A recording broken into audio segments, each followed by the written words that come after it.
Hello students, आज के इस लेक्चर वीडियो में हम स्टार्ट करेंगे हमारा नेक्स्ट चैप्टर जो कि है इलेक्ट्रोकेमिस्ट्री।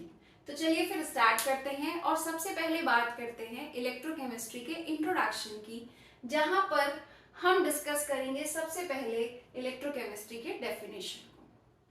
तो बेटा मैं आपको इलेक्ट्रोकेमिस्ट्री को दो तरीके से डिफाइन करूंगी। सबसे पहले मैं इसका बहुत ही बेसिक डेफिनेशन बताऊंगी, फिर हम आएंगे इसके थोड़े से एडवांस डेफिनेशन में। ओके, तो चलिए सबसे पहले सिंपल लैंग्वेज में समझते हैं कि क्या होता है इलेक्ट्रोकेमिस्ट्री। इलेक्ट्रोकेमिस्ट्री बेसिकली केमिस्ट्री की ऐसी ब्रांच है जिसके अंडर में हम लर्न करते हैं कन्वर्जन ऑफ एनर्जी को। केमिकल एनर्जी कैसे इलेक्ट्रिकल एनर्जी में कन्वर्ट होती है, हम ये लर्न करते हैं किसके अंडर में, इलेक्ट्रोकेमिस्ट्री में। और साथ ही साथ इलेक्ट्रोकेमिस्ट्री में हम स्टडी करते हैं कि इलेक्ट्रिकल एनर्जी का कन्वर्जन केमिकल एनर्जी में किस तरह से होता है। ठीक है, तो इस बात को मैं फिर से रिपीट करती हूँ कि आपकी जो इलेक्ट्रोकेमिस्ट्री है वो केमिस्ट्री की बेटा ऐसी ब्रांच है जिसके अंडर में हम ये लर्न करते हैं कि कैसे केमिकल एनर्जी इलेक्ट्रिकल एनर्जी में कन्वर्ट हो जाती है और इलेक्ट्रिकल एनर्जी कैसे केमिकल एनर्जी में कन्वर्ट हो जाती है। ओके, तो ये इलेक्ट्रोकेमिस्ट्री की बहुत ही बेसिक डेफिनेशन है। अब हम आते हैं इलेक्ट्रोकेमिस्ट्री के थोड़े से एडवांस डेफिनेशन में, लेकिन इस एडवांस डेफिनेशन को समझने के लिए हमें पहले दो टर्म क्लियर होना बहुत जरूरी है। वो है आपका spontaneous and non spontaneous reaction. तो पहले हम ये देखते हैं कि spontaneous reaction and non spontaneous reaction क्या है, फिर हम आते हैं इस इलेक्ट्रोकेमिस्ट्री के सेकेंड वाले डेफिनेशन की तरफ। ओके, तो चलिए समझते हैं स्पॉन्टेनियस रिएक्शन क्या है। देखिए बेटा, हमारी जनरल लाइफ में भी और केमिस्ट्री लैब में भी दोनों ही जगह पर हम ये देखते हैं कि कुछ केमिकल रिएक्शंस ऐसी होती हैं जिन्हें करने के लिए हमें बाहर से कोई भी एक्सटर्नल फैक्टर लगाना नहीं पड़ता, ना ही कोई एक्सटर्नल एनर्जी प्रोवाइड करनी पड़ती है, बल्कि कुछ रिएक्शंस ऐसे होती है जो खुद में खुद हो जाती हैं, जो नेचुरली खुद ही प्रोसीड होती रहती हैं। तो ऐसी रिएक्शंस को हम बोलते हैं स्पॉन्टेनियस रिएक्शन। स्पॉन्टेनियस रिएक्शन हम कौन सी रिएक्शन को बोलेंगे, हम बेटा स्पॉन्टेनियस रिएक्शन ऐसी रिएक्शन को बोलेंगे जिसको बेटा करने के लिए या कराने के लिए हमें बाहर से किसी भी एक्सटर्नल फैक्टर या एनर्जी की नीड नहीं है, जो खुद ही नेचुरली प्रोसीड हो जाए, वो आपकी क्या होती है, स्पॉन्टेनियस रिएक्शन। अभी मैं इसके एग्जांपल में भी आऊंगी। ओके, लेकिन पहले नॉन स्पॉन्टेनियस रिएक्शन समझिए। अब नॉन स्पॉन्टेनियस रिएक्शन क्या है, जैसा कि नेम से क्लियर है, नेम से ही क्लियर है, इसके जस्ट अपोजिट होगा।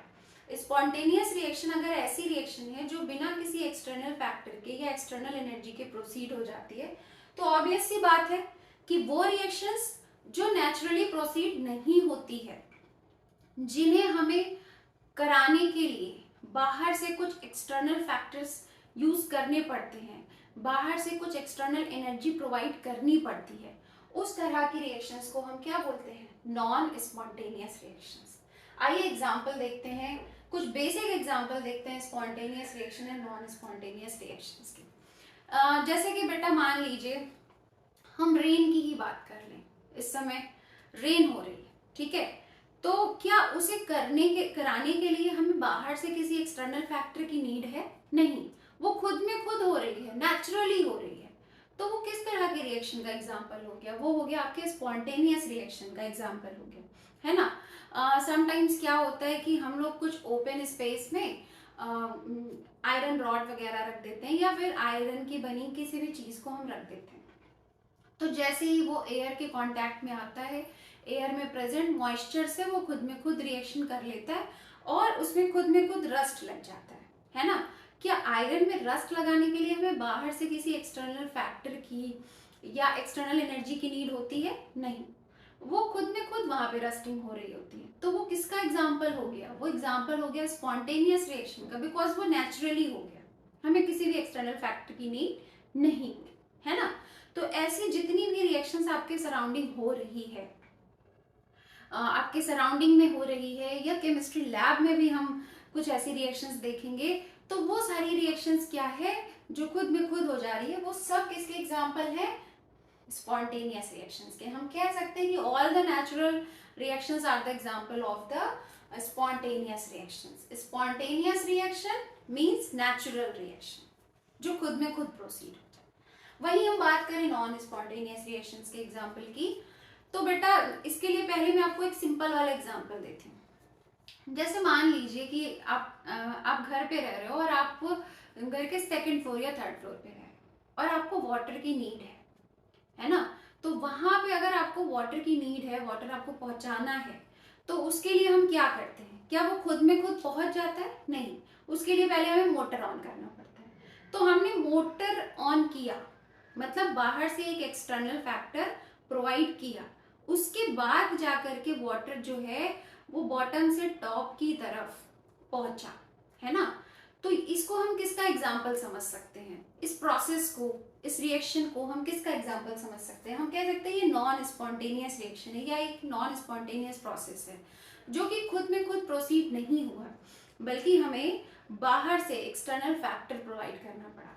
ठीक है, आगे चल करके इस चैप्टर में हम ऐसे बहुत सारे रिएक्शंस का एग्जाम्पल देखेंगे जो खुद में खुद नहीं होती है, उसे कराने के लिए हमें एक्सटर्नल एनर्जी प्रोवाइड करनी पड़ती है। तो ऐसे रिएक्शंस को हम क्या बोलते हैं? Non spontaneous reaction. अच्छा, एक बात मैं आपको और बताना चाहती हूँ कि जैसा कि मैंने आपको बताया कि जो नॉन स्पॉन्टेनियस रिएक्शन होती है खुद नहीं होती, इसमें हमें बाहर से एनर्जी प्रोवाइड करना पड़ता है ना। लेकिन वहीं हम स्पॉन्टेनियस रिएक्शन की बात करें तो ऐसी बहुत सारी स्पॉन्टेनियस रिएक्शंस हैं जो आपको इलेक्ट्रोकेमिस्ट्री चैप्टर में आगे आपको एग्जाम्पल में देखने को मिलेंगी, जिसमें ना सिर्फ वो खुद में खुद प्रोसीड होती है, बल्कि कुछ स्पॉन्टेनियस रिएक्शंस आपकी ऐसी भी होती हैं जिसमें से उल्टा केमिकल एनर्जी रिलीज हो रही होती है। जिसमें से उल्टा क्या होती है? केमिकल एनर्जी रिलीज हो रही होती है। तो ये इस रिएक्शन की क्वालिटी है। ठीक, अच्छा, अब जो केमिकल रिएक्शन बेटा यहाँ से रिलीज होती है, उस केमिकल एनर्जी को हम चाहें तो इलेक्ट्रिकल एनर्जी में कन्वर्ट कर सकते हैं। अब हम बढ़ रहे हैं धीरे धीरे किसकी तरफ? हमारे इस एडवांस डेफिनेशन की तरफ, जहां पे इस बेसिक डेफिनेशन और इन सारे टर्म्स को यूज करके हम समझेंगे। ठीक है, तो जो एनर्जी आपके स्पॉन्टेनियस रिएक्शन से बेटा रिलीज होती है, हम चाहें तो उस केमिकल एनर्जी को इलेक्ट्रिकल एनर्जी में कन्वर्ट कर सकते हैं। और कर सकते हैं क्या? हम करते हैं। आप इलेक्ट्रोकेमिस्ट्री चैप्टर में पढ़ेंगे, ऐसे बहुत सारे एग्जाम्पल पढ़ेंगे जहां पे हम केमिकल एनर्जी का कन्वर्जन इलेक्ट्रिकल एनर्जी में करते हैं। और जब हम उस केमिकल एनर्जी को इलेक्ट्रिकल एनर्जी में कन्वर्ट कर रहे हैं तो उससे हम इलेक्ट्रिसिटी का प्रोडक्शन कर सकते हैं। क्या कर सकते हैं? इलेक्ट्रिसिटी का प्रोडक्शन कर सकते हैं। तो ये जो हम केमिकल एनर्जी होती है, ये जो स्पॉन्टेनियस रिएक्शन होती है, इस स्पॉन्टेनियस रिएक्शन से निकलने वाली इस केमिकल एनर्जी का जो इलेक्ट्रिसिटी में कन्वर्जन करते हैं, इलेक्ट्रिकल एनर्जी में कन्वर्जन करते हैं और उससे इलेक्ट्रिसिटी का हम प्रोडक्शन करते हैं, एक तो उसकी स्टडी हम करते हैं किसके अंडर में? इलेक्ट्रोकेमिस्ट्री के अंडर में, पहली बात। और दूसरी बात ये है कि जैसा कि मैंने आपको बताया कि कुछ केमिकल रिएक्शंस आपकी ऐसी होती है जो नॉन स्पॉन्टेनियस होती है, जो कि खुद में खुद नहीं होती है, उसे हमें कराने के लिए बाहर से एनर्जी प्रोवाइड करनी पड़ती है ना। तो यहाँ के लिए मैं आपको बता दूं बेटा कि ऐसी बहुत सारी नॉन स्पॉन्टेनियस रिएक्शन है जो लैब में खुद प्रोसीड नहीं होती। हाँ, लेकिन अगर हम उसमें इलेक्ट्रिसिटी प्रोवाइड कर दें, इलेक्ट्रिकल एनर्जी प्रोवाइड कर दें, तो तब इजीली क्या होता है? तब इजीली वो केमिकल रिएक्शन प्रोसीड हो जाती है।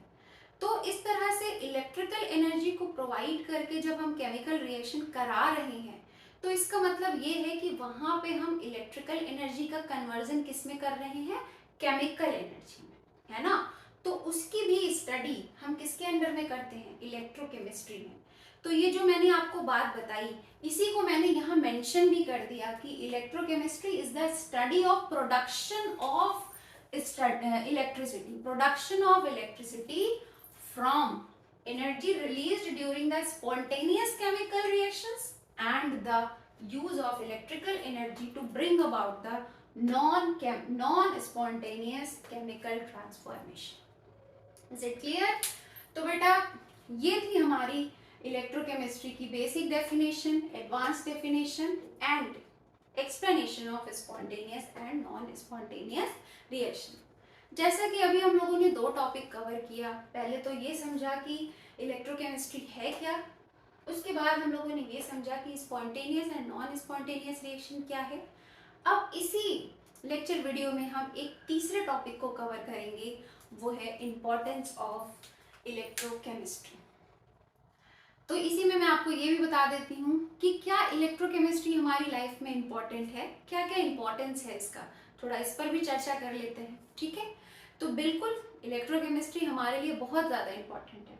जैसे कि आप मोबाइल यूज़ कर रहे हो, ठीक है, आप लैपटॉप यूज़ कर रहे हो, आप बहुत सारे घर में डिफरेंट इलेक्ट्रिक डिवाइसेस यूज़ करते हो, उसके रिमोट होते हैं, रिमोट में सेल लगा होता है ना। तो ये सारी जो आपकी मोबाइल चल रही है बैटरी से, आपके रिमोट्स चल रहे हैं बैटरी से, आपका लैपटॉप चल रहा है बैटरी से, आपकी वॉचेस, स्मार्ट वॉचेस जो कि चल रही है बैटरी से, तो ये सब किसकी देन है? ये सब है आपके इलेक्ट्रोकेमिस्ट्री की देन। इसको ज़रा समझिए। एक्चुअल में जब आप फ़ोन मान लीजिए यूज़ कर रहे हैं और फ़ोन की आपकी बैटरी डिस्चार्ज हो रही है या किसी भी इलेक्ट्रिक डिवाइस की बैटरी डिस्चार्ज हो रही है, तो एक्चुअल में उस दौरान उसके अंदर हो क्या रहा है? उसके अंदर उस दौरान हो रहा होता है केमिकल एनर्जी का इलेक्ट्रिकल एनर्जी में कन्वर्जन। ठीक है, इस बात को ज़रा समझिए। जब आप मोबाइल यूज़ कर रहे हो और मोबाइल को यूज़ करने के लिए लगातार आपको बैटरी मिल रही है और बैटरी डिस्चार्ज होती दिख रही है, तो इसका मतलब आप समझ रहे हैं क्या हो रहा है? आपके मोबाइल के अंदर प्रेजेंट बैटरी के अंदर केमिकल रिएक्शन चल रही है, स्पॉन्टेनियस केमिकल रिएक्शन चल रही है, और उस स्पॉन्टेनियस केमिकल रिएक्शन से रिलीज हो रही है केमिकल एनर्जी और उसका कन्वर्जन हो रहा है इलेक्ट्रिकल एनर्जी, इलेक्ट्रिसिटी में, जिसकी वजह से आप अपने मोबाइल को या रिमोट को या फिर आप अपने लैपटॉप को चला पा रहे हो, है ना। लेकिन जब आप इसी इलेक्ट्रिक डिवाइसेस को आप चार्ज करने के लिए चार्जर पे लगाते हो, तो उस दौरान क्या होता है? उस दौरान इसके डिस्चार्ज होने के बाद जब आप इसे चार्जर पर लगाते हो, तो उस दौरान क्या होता है बेटा? उस दौरान आप प्रोवाइड करते हो उस पर इलेक्ट्रिसिटी। जब आप इलेक्ट्रिसिटी प्रोवाइड करते हो तो वापस से उस इलेक्ट्रिकल एनर्जी की वजह से वापस से उसके अंदर केमिकल रिएक्शन स्टार्ट हो जाती है। अभी non spontaneous chemical reaction start हो जाती है ड्यू टू अप्लाइड इलेक्ट्रिसिटी। ठीक है, उसके अंदर क्या स्टार्ट हो जाती है? Chemical reaction. मतलब जब आप चार्ज कर रहे हो तब क्या हो रहा है? तब केमिकल एनर्जी का कन्वर्जन हो रहा है इलेक्ट्रिकल एनर्जी में। तो हम जो ये सेल्स बना पाए हैं, बैटरी बना पाए हैं, और इनका यूज़ हम डिफरेंट इलेक्ट्रिक डिवाइसेस में लगा करके कर पा रहे हैं, तो ये सब किसकी देन है? ये सब देन है इलेक्ट्रोकेमिस्ट्री की। तो इलेक्ट्रोकेमिस्ट्री का फर्स्ट इम्पॉर्टेंस है हमारा इलेक्ट्रिक डिवाइसेस का यूज़ कर पाना। सही है। इसके बाद हम आते हैं इलेक्ट्रोकेमिस्ट्री के सेकंड इम्पॉर्टेंस है इलेक्ट्रोप्लेटिंग। इलेक्ट्रोप्लेटिंग क्या है? कई बार आप लोगों ने अपने घरों पे अपने मदर से या दूसरी लेडीज से आपने सुना होगा कि कुछ ज्वेलरी होती है, वो होती है सिल्वर की, बट वो दिखती है गोल्ड जैसे। क्यों? क्योंकि वहाँ पर क्या किया गया? उसके ऊपर गोल्ड की पॉलिश की गई है। वो जो गोल्ड की कोटिंग हम करते हैं ना, पॉलिश करते हैं, उसी को हम बोलते हैं इलेक्ट्रोप्लेटिंग। मतलब एक दूसरे मेटल के ऊपर किसी दूसरे मेटल की हम प्लेटिंग कर दें, उसकी पॉलिशिंग कर दें, तो इस प्रोसेस को हम बोलते हैं इलेक्ट्रोप्लेटिंग। अब इलेक्ट्रोप्लेटिंग हम करते कैसे, इस चैप्टर में हम आगे मैं आपको जब सेल पढ़ाऊंगी तो वहाँ पे थोड़ा सा एक्सप्लेन करूँगी। ठीक है, इलेक्ट्रोप्लेटिंग कैसे करते हैं। तो जो हम इलेक्ट्रोप्लेटिंग करते हैं, ये भी हम किसकी वजह से कर पा रहे हैं? Due to electrochemistry. कैसे कर पा रहे हैं आगे हम समझेंगे इस चैप्टर में। ठीक है बेटा, तो यहाँ पे इस लेक्चर वीडियो में हम लोगों ने 3 टॉपिक कवर किया। What is electrochemistry, what is spontaneous and non spontaneous reaction, and third topic is importance of electrochemistry. Okay, अब इसके बाद हम मिलेंगे नेक्स्ट लेक्चर वीडियो में और डिस्कस करेंगे केमिस्ट्री से रिलेटेड कुछ बेसिक टर्म्स और सेल्स को। Okay, have a nice day, thank you so much.